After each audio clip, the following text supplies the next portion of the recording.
Certainly proud of my players. Thought they played with purpose tonight, offensively and defensively. In the first half, I was pleased with. I thought our defense was real, and thought we made it tough for them to get quality looks. And then I was pleased with our transition game. I thought we used live ball stops to run and got some things going in the open court. Is something we got to continue to build on. We weren't as good there in the first 8 minutes of the second half, but this is Big 12 basketball, and our guys dug in and found a way to play, found a way to win. We did that the other night at Colorado after we put together quite a few good minutes, good rotations. A couple guys like Dillon just continues to grow.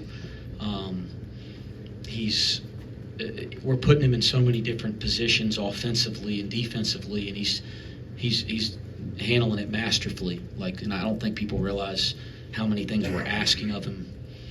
But he's handling it really well. CMOS seems to be back in a good rhythm, which is really important. We're doing a better job of putting guys in position. I think they'll all benefit from that. I think we're close to getting more production from a scoring standpoint out of Aziz. I think we're close. I think it's, I think a lot of the things we're doing offensively, we have to make it easier on our players by how everybody executes and does their job. When the five guys on the floor all do their part, it gets better for everybody. We got to help. Used to talk about helping teammates all the time. That was a big thing years ago, help a teammate. We got to help each other be better offensive players, but I think we're starting to do that better, and I think Aziz is going to finally kind of break out here and get some of those easy baskets around the basket that we're accustomed to him getting. Dan, I love Dan's aggressiveness to start the game. I thought he took great shots. I thought he was aggressive. He didn't make a couple of those, but that's going to happen for him. We know how good of an offensive player. And then I'll tell you the steal that Dan got for the layup and the steal Dillon got, I thought were really important baskets there in the second half. And again, Dan made some plays in the paint. He was attacking the basket. We're putting more pressure on the rim in the paint, and I think that's something we can build on. Day was terrific for us. I know he'd like to have the turnover back in the open court, but he's continuing to play well. C.J. Frederick has given us a great lift. I'm looking forward to continuing to build on that. The three-point shooting was excellent. Nobody I'm prouder of than Jizzle James.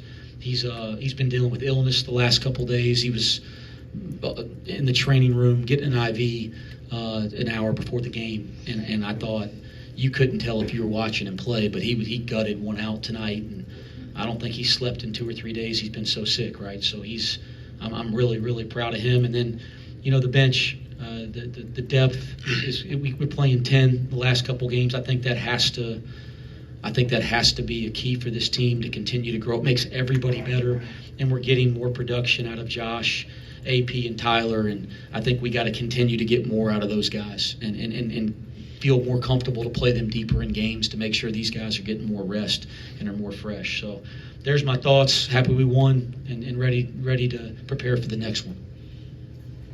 Dan, how much easier do things get for everybody when Jizzle and CMOS just get going a little bit? How much does it open things up because the defense then has to kind of adjust to what 4 guys in double figures like you were able to do today? Yeah, 2 great players, and Jizzle's so good at creating a domino, coming off a ball screen, 2 coming to him, kicking out for somebody to shoot, and so it drags the defense to them, and it opens up shots for other people. And same with CMOS. CMOS coming off screens because he's such an elite shooter, has 2 players running him or people trying to run him off the line, so he drags people to come to him, and then other people get open. So them doing their jobs like they did tonight helps a lot of the team. Wes, 17 points off turnovers, 25 to 2 in fast break points. Do you kind of sense your team getting in transition more and speeding the game up with some of the offensive struggles lately in the half court? It's been an emphasis, and we got to keep getting better at it. Dillon, Coach kind of talked about asking you to do new things, adjust your game a little bit. What's it been like to be a third-year player that's been tasked with that, and how have you seen the growth process go? I think it's just comes with trusting Coach knows what, I'm good at. He knows all my strengths, and he puts me in the best situations to be successful, not only for myself but for the team. So I do whatever he needs me to do to help win games, and that's what it's come down to, just doing whatever it is. If it's screening, if it's picking and rolling, just doing whatever it is, making passes and stuff like that. Just whatever he needs me to do to help the team win, and just being versatile as a player on both sides of the ball, I think that's just the biggest thing. So. Dillon, in the second half, Arizona State found their way to kind of creep back into this. Understanding the most important point on any play is to get the ball in the basket, but a couple plays, the big alley-oop from CJ, the windmill dunk. Is there any part of your head where you're like, I need to make this a little special to get the motivation, get the bench, get the crowd, get back into it? Yes, I mean, sometimes I know, like, my biggest thing on defense is we talk about denying the ball, pushing catches out. So sometimes I could read where it's a little pass going, and I feel like I could maybe jump the pass. So those are times, but I think it came down to just executing down the stretch with the plays we run, like the alley-oop we ran. That's how we ran. We didn't run that at all, and then we ran it down the stretch. So I think it just came down to executing, playing hard to the last minute, the last whistle. And I think once we do that every time and just continue to execute down the stretch, we'll put ourselves in good positions. Coach, you sat up there last week after the Kansas game talking about 4 consecutive losses, how you could be just looking at this as just a bad 2-week stretch. Now that you put 2 in a row together, Texas Tech coming to town in just a few days, are you talking about it the other way, or is it more of a kind of trying to ride the boat evenly? I'm not talking about anything. We're going to break here. Staff's going to go start working on Texas Tech, and we got another very, very difficult game in the Big 12 we have to prepare for. Let's get better tomorrow, and let's prepare to play another basketball game. You guys had a scoring drought of 8 minutes and 8 seconds. Are you aware of that when you're on the court? Like, wow, it's been a long time, or can you guys just recover from those things much better now? Who you asking, Scott? Whoever wants to answer. Yeah, I think when a basketball team doesn't score in 8 minutes, they freaking know, man. Yeah, no doubt. I can tell you the coaches know, but you try to win the next damn possession. You try to, whether that's defensively, and we weren't as good defensively during that stretch, right? We got out and ran a lot in the first half, but we also defended our tails off. And that stretch in the second half, we didn't do a whole lot of things well. Didn't rebound well, didn't snatch the ball well, didn't get to loose balls well.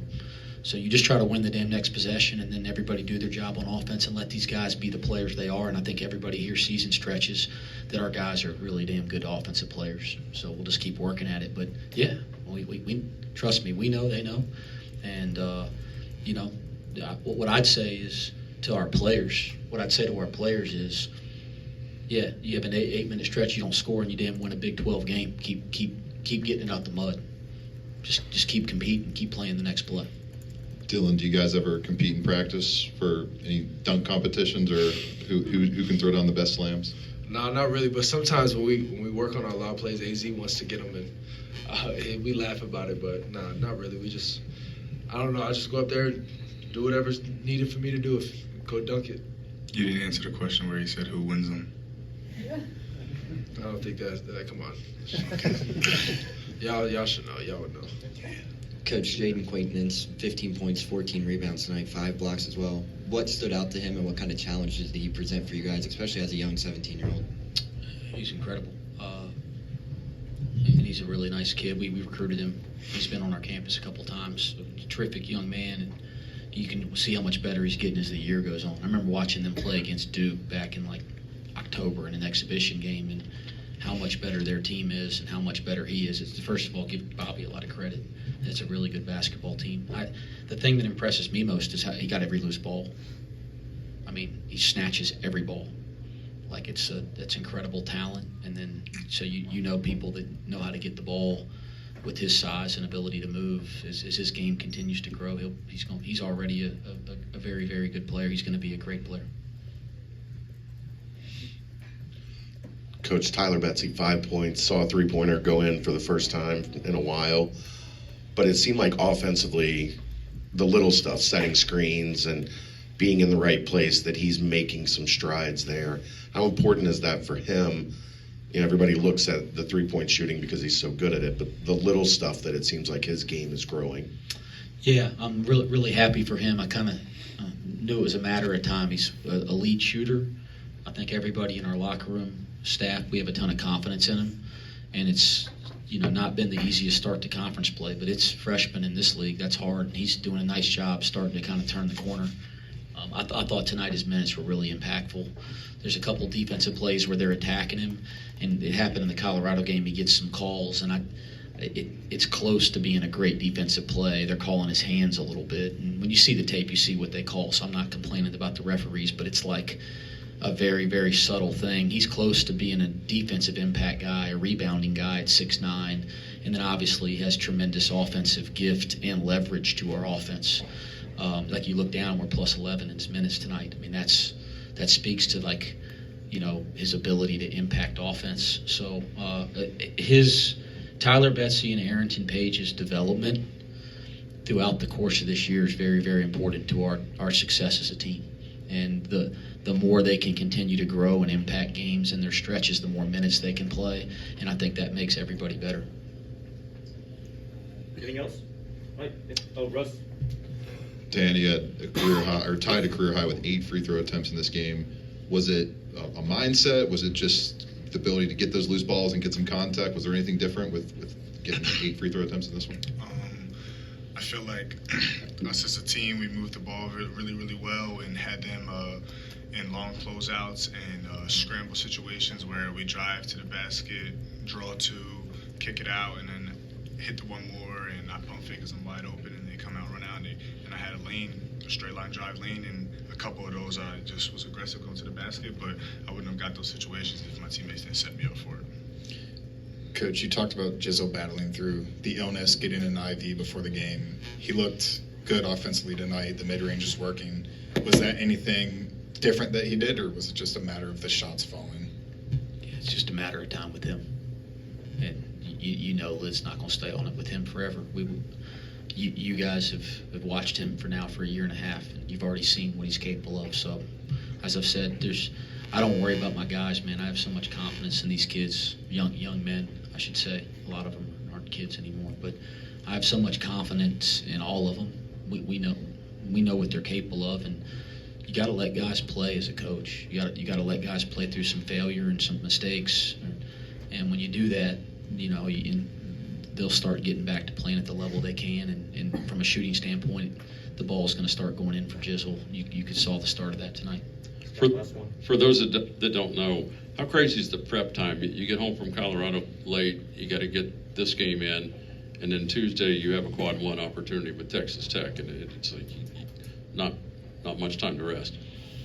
Yeah, we're playing 20 games in this league right this year. I think it'll change moving forward, but playing 20 games this year in 10 weeks, no buys, lots of travel, as you know, because the league's so spread out.